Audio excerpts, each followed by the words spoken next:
In today's episode, it's all about some of the recent things that we've done with CV. It's our cash value update episode.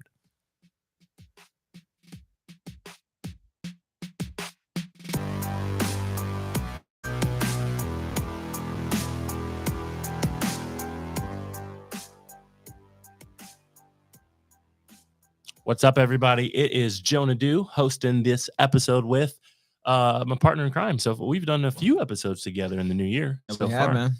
And today's episode is special. It's actually one of my favorite episodes to walk somebody through because all we're going to chat about is some of the recent things that we've done with cash value, right? That's it. That's all we're going to talk about. So I before the episode started, I was going to sing. Robert told me not to sing it, but not have to. For all of those listening at home, you're going to recognize this, but here we go. It's what would you do with cash value? Right? It's like I said I would laugh. I would not keep a serious face if your son jingle. It's our episode all about cash value. Like I said, it's one of my favorites, man. We get to go through what all the things that we're doing with cash value before we jump into it, because I'd like to jump into it because we got a bunch to cover. I also want to tell you, if you're just listening to this podcast, this is one of those episodes you're going to want to jump on YouTube or something and watch, because we got a lot of visuals to follow in this particular episode. We got pictures to show of some of the real estate deals we've done, of some of the cars that we used our cash value for, some of the debt payout. We've got pictures in this one. So if you want to kind of see exactly what we're doing and get a better look and a better glimpse, it's over on YouTube, our video cast. So that's what's going to be fun about this episode. What you got? Yeah, man. So one of the first things I did with the cash value is I use it to pay down on my vehicle. So right around the same time I got started with Infinite Banking. Got to tell them what kind of car you're driving. It's a CLA 250. Okay. 4MATIC. And so this particular version is the one that does come with the panorama roof that lets back. Okay. So it costs a little bit more than some of the base models. Okay. But nevertheless, I had just turned 22, I want to say. And yeah, I had just turned 22. And I got Infinite Banking started maybe 4 months prior. So then it was coming up on November. So I would have made about 6 months that I had my policy going. And I wanted to go ahead and purchase a vehicle to see if I can use my policy to do some of the things I saw inside of the book and inside of the presentation video. I like it. And so I've seen some examples in the book. I think technically they're called equipment examples. The book we're talking about, just in case you're wondering, is Becoming Your Own Banker by Nash. And in that book, I think he's buying trucks, right? Yeah. As opposed, but again, the concept's cars. So I like it. Yes, sir, man. So that, in seeing how it worked, I realized exactly. Even inside of our presentation video, we show like the person that got out of it was $231,000 and some change in debt, and they did it under 8 years. So it was like 7.5 years that they did this. To see that made me realize, okay, with my car note, because a lot of people were telling me not to get it. My dad was telling me not to get it. So I've always grew up hearing not to buy foreign cars because they're so expensive as far as the maintenance and different things like that.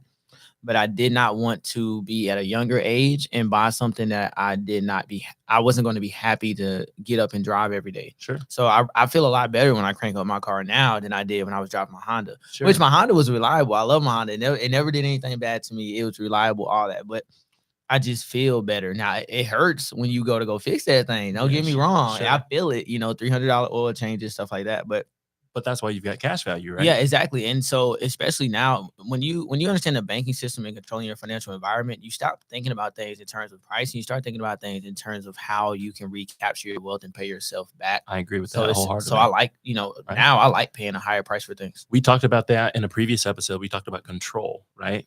I agree wholeheartedly that with you stop kind of thinking about cost so much and you start thinking more about control, right? Yeah. So the real question is, we got to give the people content, right? This is the episode, man. So the real question is, did we buy the car outright with cash value, or did you finance the car? Yeah. And so you're yeah, using cash value good, to make good. the payments? So how are you doing it? Yeah, and I talked to of course, me being one of the banking bros as well, is I talk to people on the phone a lot of people on the phone. And so the majority of people always think that they have to be able to finance something immediately out of their policy. I always try to break it down for people as well, so they understand that the best thing for you to do is to get started. I agree. So like if you get the ball rolling, it's kind of like that snowball effect. So I try to tell people, You just need to get it going, because at the end of the day, if you have a policy where, let's say your average car note is about $500 a month, right? What if you pull $500 a month out of your policy to pay the car note, and you didn't finance the full purchase of the vehicle straight out of your policy? Yeah. You were still able to recapture that wealth. It happened Well, over it's still time. all the money that's going to end up going to pay for the car came out of the policy. You just didn't do it all at And once, it's still, right? and you'll still end up paying that vehicle off faster. Why? Because the equity of your contract is increasing every single year. That's So the if cash you're value having going more, up. exactly, you got more and more cash value.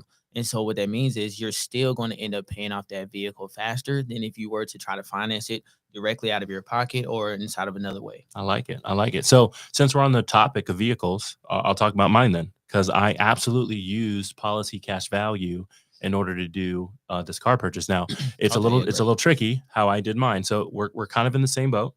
So just everyone who's listening at home. All right. So I drive a Tesla Model Y. That thing is nice. It's pretty good. I like it a lot. Okay. So here's what happened. So instead of buying it completely outright with my policy cash value, like you're just saying, I Yeah. did not do that. Okay. I financed the vehicle, which means I've got a monthly payment.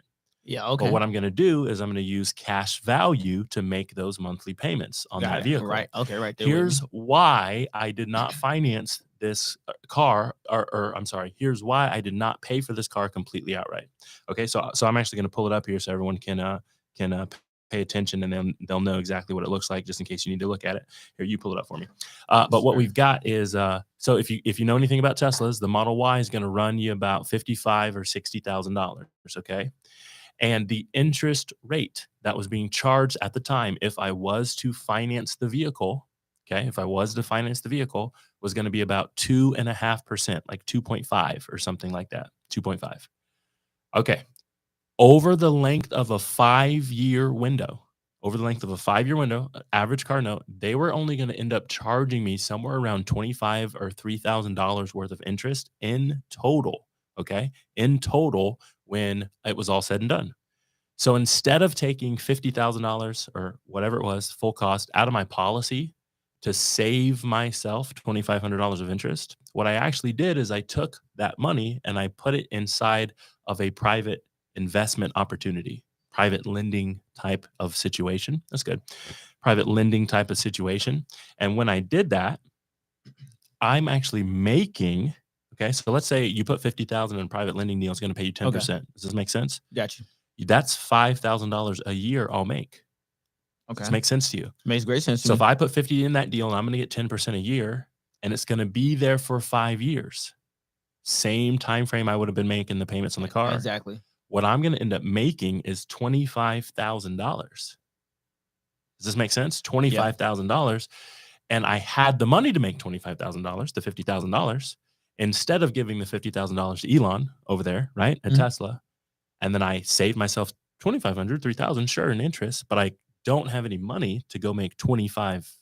Does this make sense? So the opportunity cost of you It's doing opportunity that would cost. have meant that you actually would have, even though you would have saved, quote unquote, on the interest, that's minuscule in compared to the Minuscule, right? gain that you made by having your money A being able to work for possible you. $25,000 gain to save $3,000. It's The not net worth on it. that is $22,000. Yeah. I would have made a $22,000 mistake to actually buy the car Exactly. outright. Exactly. $22,000 mistake. Exactly. A lot of people don't think of it like that. Now, and then on top of that, I'm doing exactly the same thing that you're doing. I've got so many policies moving. We're moving the money. We do so many different things with our policies that I've still got cash value to make the payments. Exactly. That money's not coming out of my pocket, but I definitely didn't want to make a $22,000 mistake by buying that car outright. It didn't make sense to me to do it.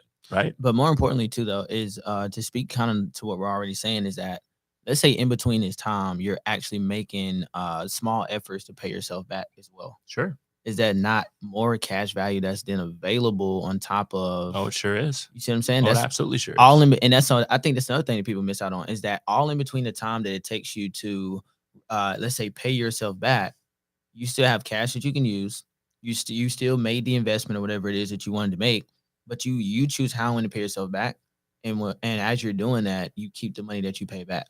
So if you're paying it back, doesn't that mean you could just use it again if you needed to It then sure does. make another investment or something? Make another investment, make another payment, which is why we've got this. That's why I said it's one of my favorite episodes. There's so many things that we're actually doing with the policies. Once you learn the principles around, you take loans, you go use the money, then you pay yourself back, add a little extra, right? We call it interest sometimes, paid up additions, whatever you want to call it, you add a little extra. If you do that, exactly what you're saying, I'm paying down interest costs to the insurance company. I'm getting all that cash value back. My policy's growing at a higher scale. Yeah. You see what I'm saying?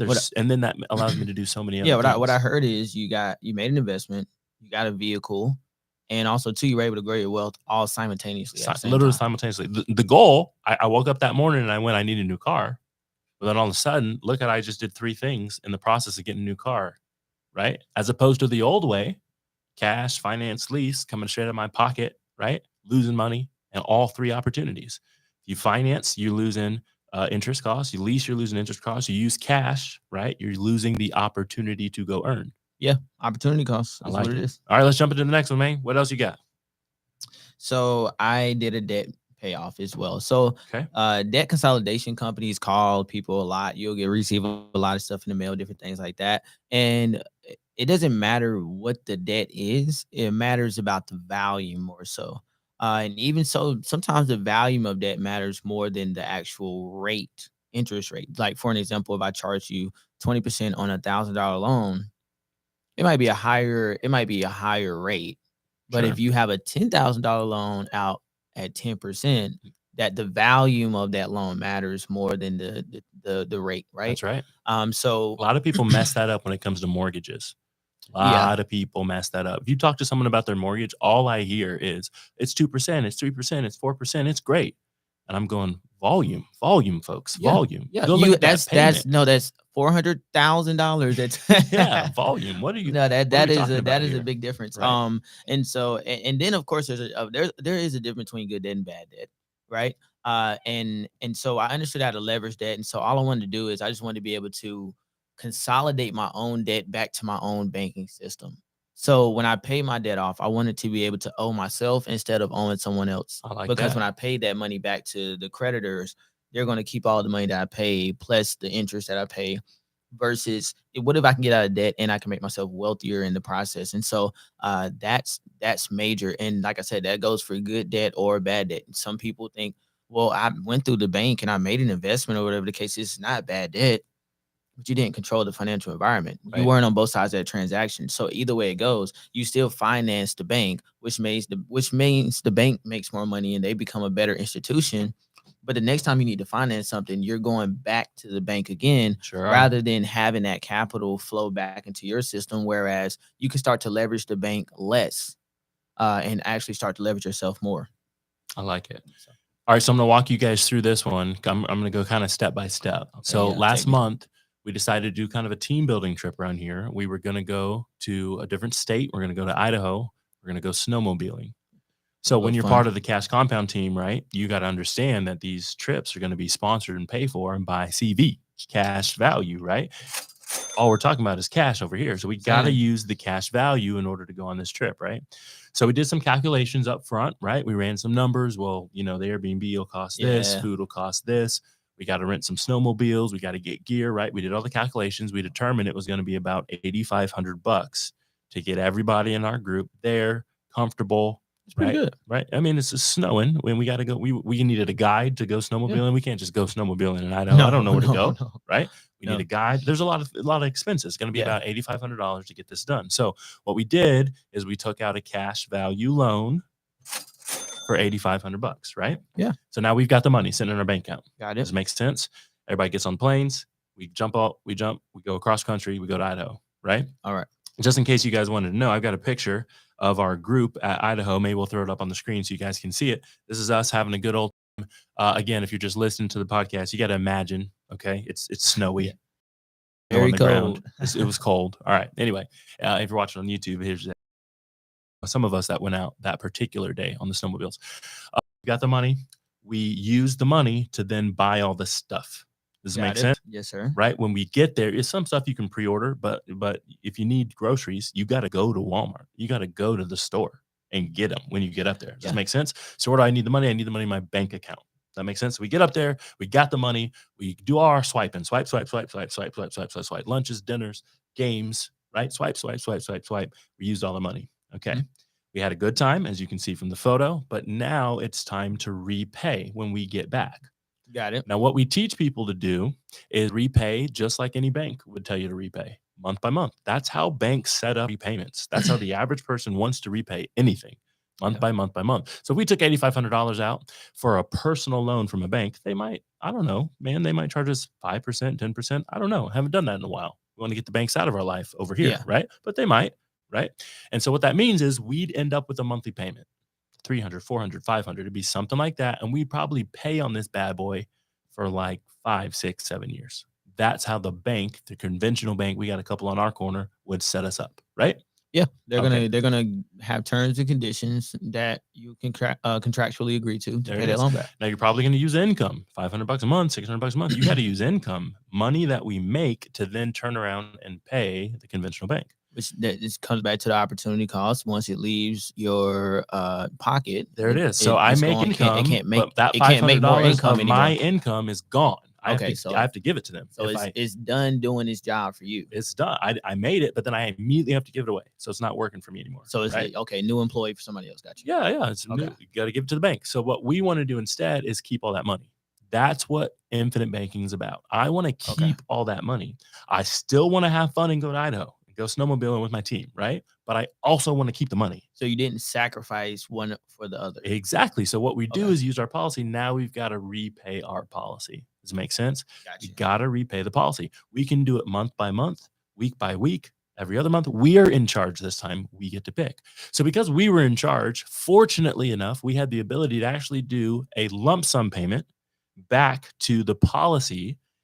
And so I've actually got that document here so you guys can take a look at it. I blurred a few things out so you guys don't know all our policy information, but I've got the document right here so you guys can see it. I'm going to zoom up just a little bit on the figures, okay? So right there in this area you can see the figure. Balance 864307. That loan balance also has interest calculated into it that we would owe One America. Okay. Insurance company. $100, $130. Okay. It says that so it's dated, man. This is like 2 weeks ago when we paid this thing off because we just went to Idaho. Right? But we paid back 8504.43. Now, this particular document doesn't show our extra. Okay. If you guys want to know, we did $400 extra. That's what we did because that's how we're supposed to treat our money, just like a bank. $400 extra on $8,500 is just under 5%. That's what we put back into the policy. Does this make sense? Yeah, I got you. Okay, great. But I want you guys to see what happens when we pay this thing back. So when we paid 8504 back, again, we took out 8,500.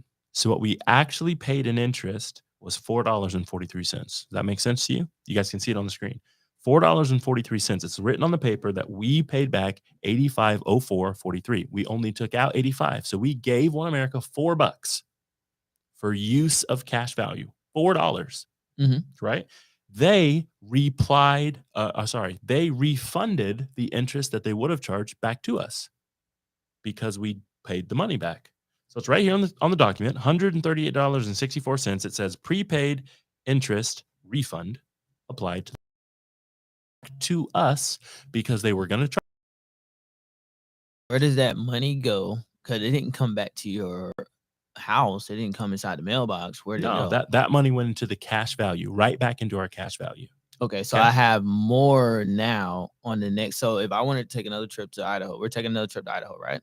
Sure. Yeah. Next year. So that means that the next trip could probably be slightly more extravagant than the first one? Well, yes, that is true, but that's probably because of the $400 extra that we applied. Not on the paper, not on the visual. Exactly, because we paid ourselves back more than what we originally took. There it is. That's going to make the next trip more extravagant, but we put it all back. So I wanted you guys to see it, to know that it's not just all talk. We're not sitting up here talking about what we did. No, we're doing it. We're actually doing it. So let me break it down for you again. Here's what happened. We took the insurance, used that money to go have fun. We took a bunch of people. We had a great time.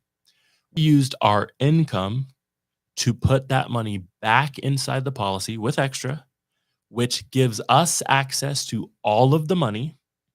We only ended up paying the insurance company $4 and change for use of their money originally. And all of the extra money is now benefiting us as well. Interest each year, dividends each year, and active and cash value. So I just want to make sure I'm following. So technically, the interest that you pay back to yourself, just like you would a bank or a credit card company, That's right. It remained with you. That's correct. Minus $4, which I would say $4.43 to be exact. To give you an example of this, I just went to an outing, okay, where I had to pay $3 as a service fee at an ATM to get $60 out, and you just paid $4 to utilize what $8,500 to. That's a transactional cost. That's all that is to me, right? That's a convenience fee. Yeah, it's nothing to get access to have all that money again. So the reason I wanted to show you this and bring it up is because this money is actually being deployed again. So this paper is dated, everybody. This thing is dated 1/26/23. Technically today we are recording this. It is early February. Okay, single digit date February. This money that is repaid is already back in my bank account because we're doing something else with it. People don't. We're gonna turn this money to make sense on what we're doing. So that's one of the things that we recently did. That was just last month. We took the trip. That's crazy, man. That's crazy. Every time I have a conversation with somebody who they kind of know what we do, but they they're one of those people. I haven't watched the video. People, is that they don't understand that they still have the mindset that money grows by sitting in one's place. Yeah. Not by actually moving around. And I'm like, dude, no.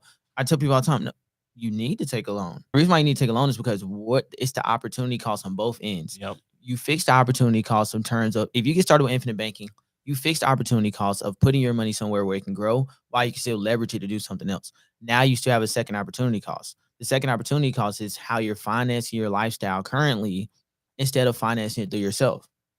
And that's what I had to realize about infinite banking. And so when I'm on the phone, I try to translate that over to other people. There's still another opportunity cost that you're dealing with. You're still saying, well, I'm going to go and swipe a credit card. And it doesn't have to be something crazy. What if you have a $200 or $300 secured credit card or something like that? But you keep on swiping that thing and paying back that to the credit card company straight out of your pocket instead of doing what we're talking about here. Yep. It's still another opportunity cost that you're dealing with. So that's it. Say it again for the people in the back. You know what I mean? There's two opportunity costs. All right, Robert, what else you got? What is you doing, man? Yes, sir. So the next thing, of course, is an investment. So better investments. I am the better investor. So some of the investments that I've made is I like to invest into precious metals because I think that's a form of saving for me. For people that don't know monetary history, gold and silver are the original and first forms of money used by man. So I make investments into that, and as well as also some cryptocurrencies, because you can do what's called staking. They also have another form of that called yield farming, which then allows you to make extra growth on your money. So it kind of comes back to what you were saying when you were doing how you were able to take the $25,000 and then use that to make more money in the meantime, right? Oh, okay, for the car purchase. Exactly, same thing here. So for me, I can take money out of my policy. I can do staking and yield farming where it's going to grow at a more percent. So a higher percentage it can vary between 10 to 20%, right? Okay. And then so it's my assets are growing and working for me. Meanwhile, I can still take and pay myself back if I want to, and I keep all that money. Yeah. And more importantly too is just when I get done doing staking or yield farming and I collect the rewards that I want to collect, and I feel like I've deployed my liquidity. Now I want to harvest it. I want to bring it back to me. So when I drain my liquidity pool, is what they call it in crypto land, is when I drain that pool, I can just bring all that money back plus more and put it back into my policy. And now I can use it for something else. So that's some of the investments that I was doing. What about you? I like it. And just in case you need to know what yield farming and staking is, we got to say that for a different episode, man. You got to break that down for us. Because that is some stuff. That's not my world. And I have no idea what you're talking about. Sounds great. It's not, yeah. I need to learn it, but we'll save that for a different episode. Okay. Here's one that's recent. So you guys are going to love this. Okay. You guys are going to love this. I've got a picture for you as well. Maybe we can throw it up on the screen. Oh, yeah, that's nice. This is direct deposits coming into the bank account. Okay. This is also dated for all those who are watching early February. Okay. This is dated. This is money from a few different policies. If you add them all up, it equals $28,500. Okay. I'll do it for you. 28.5. But the top one is all the money that came back from that exact same policy that was used last month in order to do our trip to Idaho. Yeah, It's you can even back. see with the numbers exactly how you were saying is. It's back. Does Yeah. this make sense? Okay, so what we did this particular time is we actually haven't sent the money out yet, but here's what's Okay. about to happen. I'm going to go one slide over and show you. So this gentleman, I crossed out some names again. I'm just trying to protect the people we're working with, protect the wealthy. But this gentleman is asking for $28,500. Surprise, that's the number we needed, right? In order to go purchase a home. And what he's saying is he'll give us some, kind of go line by line, see if you can follow along, Robert, see if it makes sense for you. So you'd take this deal. Okay. Okay. He's saying, hey, I need 28,500 from you. Got it. I'll pay you $150 a month. Ooh, I like that. Okay. The term's 2 years. So we got to do some math, right? 150 times 24. Does that make sense? Got to do some math. Okay. At maturity, so at the 2 year mark, he'll buy it back from us for $35,000. I was about to say that should be about $3,600. $3,600. Okay. At the 2 year mark, he'll buy it back from us at $35,000. Okay. He's going to cover all the HOA and annual taxes because, again, it's a property that he's trying to actually build a primary residence. This is our total interest paid to us, $36,600. I apologize, $3,600. Yeah, that's plus 150 24 times. Plus the buyback profit. But then the buyback profit, $7,000. So the total profit is $10,600. It's about a 37% return over 2 years. Yes, sir. Right? 18.5 if you analyze it. Yeah. 0.5%. Yeah. So the question is, approached you and said, this is the deal, here are the terms. Would you take it? I'm going to tell you why. And it's actually something that is not necessarily on the screen, but it's because the buyback. A buyback, and if in the event that this contract does not go in his favor. That is correct. You own a piece of property. That's correct. Lakefront also. Yeah. And so the thing about it is that most of the time when people want something and especially when they're trying to really get it in a timely fashion, is because other people want it to. I like it. And so that's something that interests me as well too. You got a return on capital beforehand. So you started to get that before you ever even had the buyback. So that's nice. Yeah, I'm taking that, man, because I'm looking at 37% plus the percentage in terms of the growth I've been getting on my money already from my policy. Absolutely. I'm taking that deal. Just in case you guys needed more deals like this, you've got to join our community. You got to be one of our Cash Compound members, and we can kind of walk you through it. But also, I was going to say, the point of bringing this up was that we've also got promissory notes where things like Robert was saying is listed out for you. We've got some templates we could send you, things like making sure you're in first lien position if you do deals like this. So like Robert was saying, what that means is if something goes south, you get the property, right? This particular property, I blurted out, but it's lakefront down by the lake, about an hour away from where we currently live. So to me, Hartwell. So it is lake. Yeah. My boy. But to me, I went, oh my goodness. That's nice. One, I love 18.5% annualized, but just in case something happens, I like the lake. Yes. Right. And and actually they've been doing some development in the area. So that's nice. That's how it works. So those are just some of the things. So again, we have the money in the bank account. Action up on the screen again if you need to see it. This is recent, early. Got it. We're just waiting on the lawyer to sign a few things, waiting on the promissory note to come back, and then boom, we're going to send the money. Deal's going to start. So that's probably rolling in early March 2023 when we start seeing those $150 payments. Now, that might not sound like a lot, but again, if you compare that same 28.5 to maybe taking that money and again, maybe out of your pocket and going to buy that new whatever you're going to buy, that new car, that new truck, truck more than that new car for your kids, whatever. Does that make sense? Yeah. You might only save yourself $2,000-$3,000 of interest. More than that is cash flow. That's cash flowing out. Yeah. What you have now is you have cash flow coming in. It is. On this episode, we talked about all of the things to do with our cash value. The point of the episode was to let you know that what would you do? What would you do with some cash value, right? The cool thing is you can do so many things. We talked about his car. We talked about my car. We talked about debt payoff. We talked about a trip we did. We talked about investments. We talked about another type of investment, real estate, right? In the crypto and the digital space. Before the episode ends, we got to give a quick shout out to our fan follow of the week.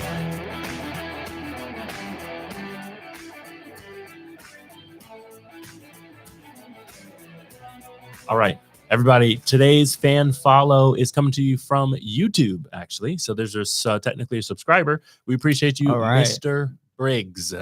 Mr. Briggs, we really appreciate your time, your energy, following us over there on the YouTubes. Thank you for doing so. If you've got questions, you're watching this episode, leave some comments. We want to answer them. We want to go back and look at them. We want to make sure you're understanding what's happening. And of course, I think that's what we got. You got more? No, man, I think it was great. And I actually learned something from this myself. So I think other people will as well. I love that. If you want to learn more, you've got to check us out at thecashcompound.com. Not only will we find our course library there, lots of our videos, you can see some of Robert's stuff as well as he talks about doing some of those digital investments and things like that. But until then, we'll talk to you next time.